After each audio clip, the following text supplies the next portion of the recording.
বিশ্বনবী সাল্লাল্লাহু আলাইহি ওয়াসাল্লামকে বাদ দিয়ে আপনি ধর্মীয় কোনো অনুশাসন পালন করবেন, এর জন্য বিকল্প আর কোনো পন্থা নাই। বিশ্বনবী মুহাম্মদ সাল্লাল্লাহু আলাইহি ওয়াসাল্লামকে বাদ দিয়ে আপনি ধর্ম পালন করতে পারবেন না। এই জন্য বিশ্বনবী হচ্ছে আমাদের জন্য ওস্তাদ। বিশ্বনবী সাল্লাল্লাহু আলাইহি ওয়াসাল্লাম হচ্ছেন আমাদের জন্য শিক্ষক।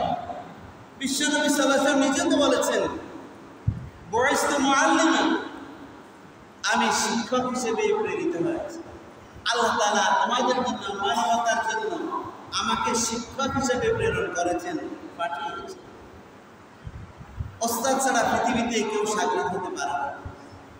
আপনি আপনার জীবনে যত কিছু জানেন, যত কিছু করেন, সব কিছু কারো না কারো কাছ থেকে আপনি শিখেছেন। প্রত্যেকটা বিষয়ের জন্য একজন কি আছে? আপনার শিক্ষক আছে। আর ধর্মের যতগুলো দিক বা একটা আদর্শ মানবের যতগুলো গুণাবলী, সব গুণাবলীর জন্য শিক্ষক হচ্ছেন বিশ্বনবী মুহাম্মদ রাসূলুল্লাহ সাল্লাল্লাহু আলাইহি ওয়াসাল্লাম। এই বিশ্বনবী সাল্লাল্লাহু আলাইহি ওয়াসাল্লামকে আল্লাহ তাআলা কোরআনের ব্যাখ্যা হিসেবে, প্র্যাকটিক্যাল কোরআন হিসেবে এই ধারাতে পাঠিয়েছেন। বিশ্বনবী সাল্লাল্লাহু আলাইহি ওয়াসাল্লামের কোনো সাইট আমাদের কাছে অপ্রকাশ্য নেই। তিনি তার দাম্পত্য জীবন কিভাবে অতিবাহিত করেছেন সেটাও তিনি বলে দিয়েছেন। বিশেষ করে হযরত আয়েশা রাদিয়াল্লাহু তাআলা আনহা, তিনি সব কিছু বলে দিয়েছেন। যদি উম্মতের জন্য এটা বলে দেয়া না হয়, উম্মত শিখতে যাচ্ছে। এখানে সব কিছুকে তিনি বলে দিয়েছেন।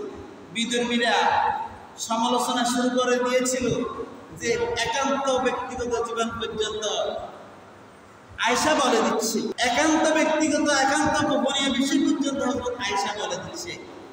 এখন কেন বলে দিচ্ছে? যেহেতু বিশ্বনবী সাল্লাল্লাহু আলাইহি ওয়াসাল্লাম হচ্ছেন আমাদের জীবনের সকল সাইডের জন্য ওস্তাদ, আমার আপনার জীবনের প্রত্যেকটা সেক্টরের জন্য শিক্ষক।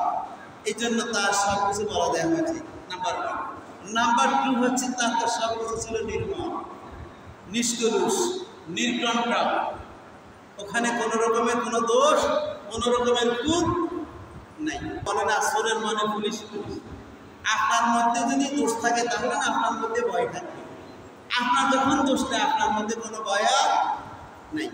অন্যান্য মহামনীষীরা তার জীবনে লেখার পরে একবার দেখে যে আমার জীবনের মধ্যে কি কি লিখছে ওরা পাবলিশ করার আগে।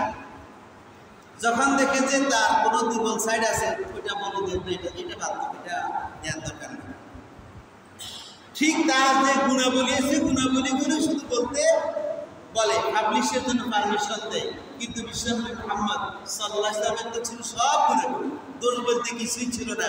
এই জন্য তার ক্ষেত্রে কোনো রেস্ট্রিকশন ছিল না, কোনো বিধিনিষেধ, কোনো নিষেধ ছিল না। সব কিছু আমার উম্মতের জন্য, মানবতার জন্য বলে, সব কিছু বলে দেওয়া হয়েছে।